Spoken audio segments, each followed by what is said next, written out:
The Mech Touch.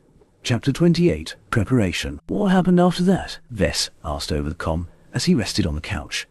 Lucky curiously tried to paw Melinda's head, projected by the comm. The Juggernaut blasted half the walls of the military base apart. It set up a panic in our team. Frankly, the only reason why we lasted so long after the Juggernaut entered the field was because its pilot went drunk with power. He destroyed half his team with all the collateral damage he caused. The two spoke about the performance of the Mark Antony, and how Melinda found it to be a good mech despite its many faults. It doesn't have a good place on the front lines due to its scattered strengths. It's not quite a knight, not quite a striker, and its pitiful launchers don't give the mech a lot of long-ranged firepower. Well, I'm only working with the tools I have. Frankly, if I could replace the Mason shield with something sturdier, I'm sure the mech would perform just as well as the Caesar Augustus. Sadly, that's not an option if I want to keep costs and complexity under control. Vess shook his head. I've anticipated most of the issues you've mentioned, but they're kind of built into the fundamental design of the mech. I'm not aiming to replace the Caesar Augustus. I just want to deliver an affordable variant that can perform well in smaller engagements.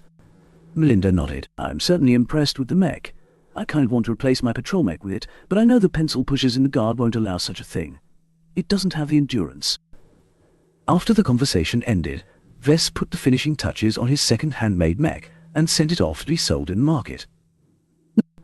Let's see my progress so far. Status name: Vess Larkinson. Profession: Novice Mech Designer. Specializations: none. Design points: 235. Attributes: Strength 0.7. Dexterity 0.7. Endurance 0.6. Intelligence 1.2. Creativity 1. Concentration 1.2. Neural aptitude F skills assembly. Apprentice 3D printer proficiency 1. Assembler proficiency 1.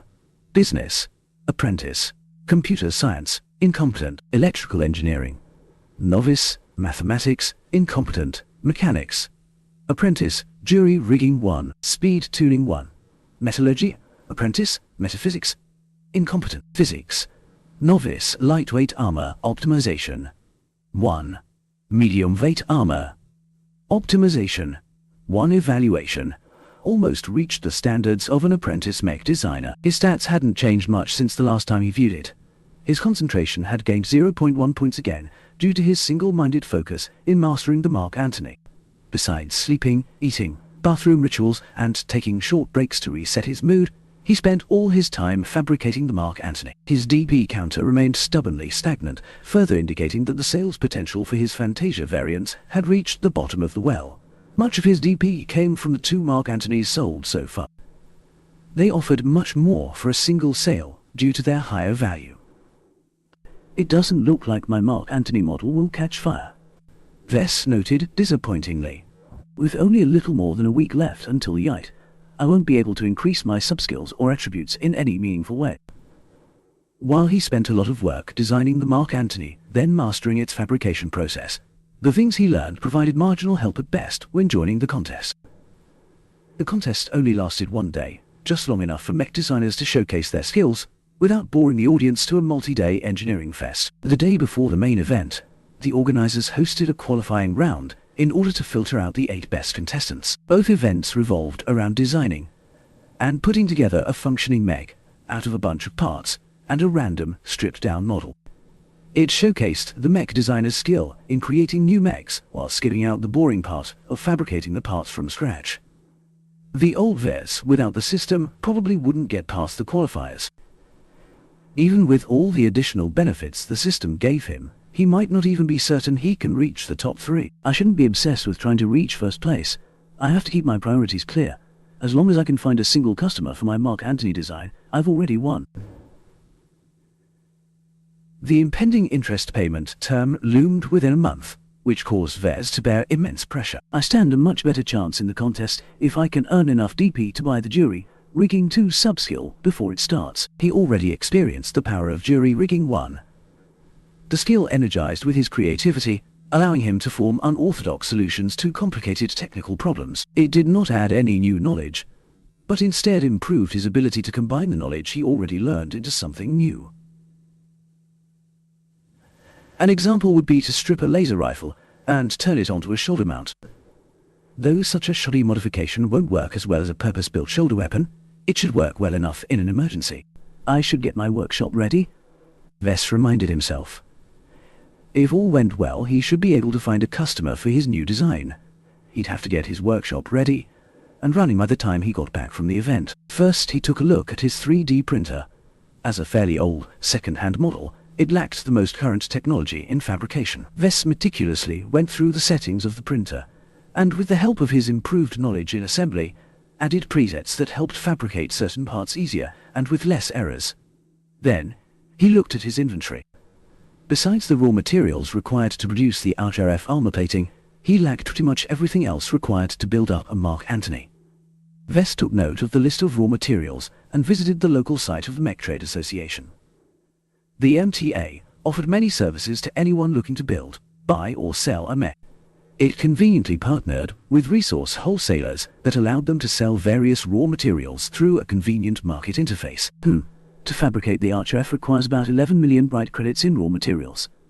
To purchase the rest of the materials requires just 7 million credits. The total cost comes at 18 million credits. If I charge 24 million credits for the Mark Antony, I'll recoup my costs and earn just enough profit to meet my next interest payment. Selling a mech that priced at 24 million credits was much easier than one that demanded more than double the amount. It cost 45 million credits in total to cover the raw materials for the Caesar Augustus. The materials for the Augustus proprietary armor plating cost 38 million credits alone, and these lacked the facilities required to process exotic materials into advanced armor plating. These prices look reliable, but it's not entirely reflective of the entire market. Vess noted carefully, remembering what he learned in college about running a business. I'm sure there's plenty of private agreements between a small group of partners that offers substantially lower prices. Vess curiously inspected the market prices for the Caesar Augustus and its close variants. The official base model produced by National Aeromotives sold for a whopping 65 million credits. Naturally, as the original manufacturer, and with the now mature Jason Kozlowski at the helm, the CA-1, produced by NA, was top quality. The few mech designers that have licensed the Caesar Augustus sold the base model, or its close variants, for around 55 to 60 million credits. Perhaps they also offered low prices, though they used private sales channels in order to conduct such business. The MTA's internal market site only listed public offerings, which in the mech business is considered the tip of the iceberg. As a tiny mech designer with a one-man business with no reputation, I don't possess the qualifications to seek out deals that are more favorable to me. I can only purchase the materials I require at market prices. This presented a big problem to Vess. The materials needed to build up the frame, power reactor, engines and everything else amounted to 7 million, which is 2 million more than he owed in his upcoming interest payment. As Vess had no ability to draw another loan, he had no way of purchasing the required materials without receiving an advance payment from a customer. That's also going to be a little tricky. The private mech business used to be pretty chaotic. Customers sometimes refused to pay up, leaving the manufacturer in the hole. Sometimes the customer paid on time, but used the new mech they acquired to extort the manufacturer into returning the money. Sometimes manufacturers also screwed their customers in return. They used substandard materials and inferior components to fool their customers into believing they paid for quality, when instead they got nothing but a fake. The establishment of the transgalactic MTA curtailed most instances of fraud and robbery. Customers looking to buy a reliable mech used the MTA as a middleman. The MTA certified each mech that passed through their hands and made sure the mech conformed to the submitted and agreed upon design between the seller and buyer. Mech designers and manufacturers also benefited from the MTA. For the cost of 1% of a mech sales price, they could take advantage of its many services, such as certification, access to the internal market, to letting them take care of collecting payment from the buyer. It provided a safe platform to do business for many small and medium-sized businesses. The MTA, though officially a charity, also acted as enforcers. They rigidly enforced the prohibitions on installing weapons of mass destruction onto mechs. Any violators caught with dabbling in forbidden dangers like nukes or viruses would be squashed by the MTA's dreaded compliance department. Each so-called compliant officer who worked for the MTA were at least expert pilots, with most captains reaching the standard of ace pilots. In comparison, Melinda only reached the standard of advanced pilot, which was the minimum skill requirement to receive a piloting position in the Mech Corps. If I do my business through the MTA, I won't need to worry about the authenticity of the advance payment. My customers will also receive some assurance from the organization. Though Vess had not yet bought anything from the market, he pre-registered his purchase list in order to notify the sellers of those materials that he might buy them soon. It was nothing more than a notification, but the sellers might prepare for the sale by making sure they had the materials in their inventory and could ship them to the Bright Republic. The Bright Republic is small, so shipping times aren't so bad as long as I can find each material in the domestic market. Vess tracked down each material and was relieved there were no problems on that end. With the ultra-fast shipping capabilities of a modern galactic civilization, shipping companies were able to transport all the materials stockpiled in Bentime to Cloudy Curtain in just 2 days. After that, he contacted the MTA to prepare the paperwork for his expected production. Once he signed some standard contracts and agreements with the MTA and the Bright Republic, a representative of the MTA called him in person. The representative invited Vess to go over the legal requirements of producing a mech in the Bright Republic. Your production license covers the permission to produce the weapons that come with the Caesar Augustus. A representative from Bentime explained over the comm. However, you do not have permission to live-fire these weapons even in tests. Furthermore, you are not allowed to produce your own ordnance. This means you may not produce any missiles even if you have the capability to do so from your license. What about the wrist-mounted laser cannons? They're technically operational as soon as they come off the 3D printer. I just need to plug them to an energy source. The representative swiped a couple of designs to V's. You need to add safeties during the fabrication process that seals the energy weapons. The files I just sent are small presets for your 3D printer. They will automatically incorporate the most optimal safeties to any weapons you produce, but you should always double-check them manually. Will do. I have one final question. Could you tell me if my design has any appeal to the market? The man from the association smiled. We are always ready to offer advice to young entrepreneurs. As for your variant, it is highly unusual to offer an economy variant of an extremely advanced frame, such as the Caesar Augustus. The Augustus already has a small demand, since you have replaced its armor in your design, thus taking away the biggest merit of that particular model. I cannot be certain whether any potentate is willing to invest in your new concept. There is no existing demand for this kind of product, so you should diligently work on your marketing in order to create demand. Understood. I don't have any more questions, so goodbye. Have a nice day. In other words, Vess had to market his design from the ground up.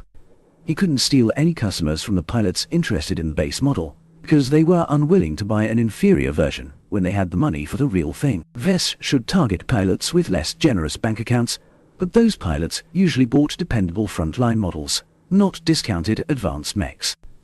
These two categories differed significantly in terms of endurance, maintenance cost, and overall longevity. Regular frontline mechs were built to last. I'll cross that bridge when I get there. For the remainder of the time, Vess kept diligently producing the Mark Antony in his virtual workshop. He accumulated a decent amount of experience in fabricating the most troublesome parts, and with his deep knowledge of the frame and its base model, he felt confident he could fabricate a functioning mech with his own equipment. The days passed quickly. The day of departure arrived. The Bright Republic offered free transportation to Bentime for all contestants. As one of many participants to the annual Young Tigers exhibition, Vess joined the crowd of hopeful pilots at the spaceport while holding Lucky to his chest and leading a floating luggage carrier carrying his clothes and other stuff. Man, I don't know why I'm even coming. Only Grant has a shot of reaching the top 10. A young graduate complained. What do you know? A tall and heavy-set pilot said with a sneer. If you manage to reach the top 200, you'll easily be able to land a job at a reputable mercenary course. I'm not talking about the 5 or 10 man shows. I'm talking about the real deal, like Pritchard's Bannerman or the Red Bishops. Seriously? No wonder my uncle wanted me to participate. The Yite not only showcases our generation's talent to the Republic, it also acts as a job fair. Plenty of employers are watching the show. If they like a pilot, they don't hesitate to offer a contract. My brother landed a spot with the Crossman that way. The idle chatter of the potentates unintentionally revealed many useful things to Vess. Besides the government and the Mech Corps, he could also expect a lot of mercenaries to attend. Their main purpose was to look for fresh blood to replenish their ranks. It was questionable whether they'd be open to buy a new mech. Vess had his work cut out for him in the next couple of days.